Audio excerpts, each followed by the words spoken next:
Hoje tem se falado muito sobre a questão do burnout, né? Burnout, não sei como é que chama. Burnout, né? Bernardo. Na verdade, as doenças psicossociais, né? Você é psicóloga, né? Sim. Por formação, como tem sido essa abordagem? Então, primeiro, acho que é importante a gente falar sobre o que é o burnout.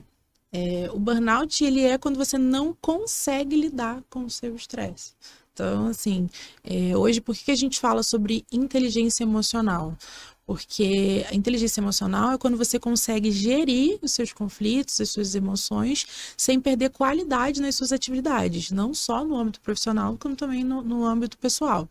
O burnout é quando você muitas vezes acumula muitas coisas dentro de você, você não tem transparência no seu ambiente de trabalho, você não fala das coisas que te incomodam, você não é aberto, você não sente segurança para tratar seus problemas. Muitas vezes são pessoas que não fazem atividade física, que não se alimentam bem. Então, assim, não dá para generalizar, né? Nós sabemos que tem ainda empresas que têm uma cultura que adoece, uma cultura que não favorece a saúde mental, mas o burnout ele é muito mais quando eu não consigo administrar os meus sentimentos. E aí eu adoeço. Então, às vezes, pode ser, né, que tem a ver com a empresa, mas muitas vezes tem a ver comigo. Assim, eu preciso ter o meu autogerenciamento das minhas emoções, do meu trabalho, do meu tempo, da minha família, porque no final das contas a gente é um CPF. Então, assim, eu sei que eu fui contratada para 44 horas semanais, 220 horas mensais, e aí, muitas vezes você tem profissionais que só precisou implementar controle de jornada. Você tem um robô que diz se o cara está trabalhando depois do horário. Então, assim, você tem pessoas que estão se afundando em trabalho, talvez para não lidar com a própria realidade da vida, e aí eles acabam adoecendo. E no final das contas, teve uma grande polêmica antigamente no LinkedIn, que foi, a empresa me adoeceu. Quando você vai olhar o histórico desse cara, você tem uma advertência, porque o cara foi pego trabalhando depois do horário, ninguém pediu. Então, assim, você tem uma série de coisas que hoje a gente fala muito sobre isso, principalmente o profissional administrativo, ele tem que ter autogerenciamento do tempo dele, do trabalho dele, das atividades. Então, o burnout, ele é uma linha muito tênue ali entre a falta de gerenciamento das emoções e talvez alguns ambientes também que possam favorecer, né, o acúmulo desse estresse. Porque a grande questão é essa. Como, porque assim, é o grande dilema. Como conseguir atestar ou garantir que, de fato, aquele problema tem uma relação ou não com o trabalho? Histórico. Vou te dar um exemplo. Eu sou Ellen, entrei na empresa e na entrevista eu já falo que eu tenho crise de ansiedade. Qual é o papel da medicina do trabalho? Fazer histórico disso.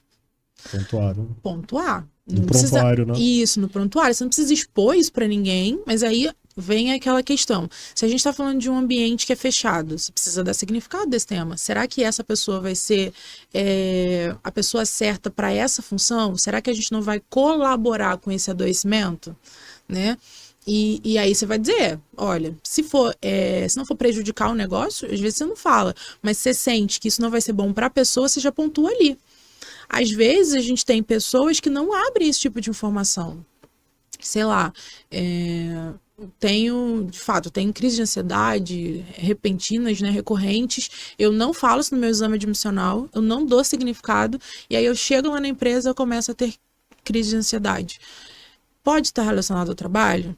Pode, mas a probabilidade é muito menor.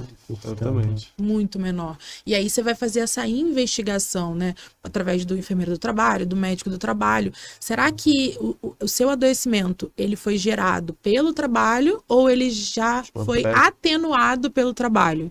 Né? Ou por fatores externos também, né? Fatores externos. Estava conversando com uma pessoa e aí eu comentei sobre uma determinada profissional, enfim, ela está afastada. E, enfim, a pessoa também teve, na vida pessoal, uma questão de separação, enfim, etc.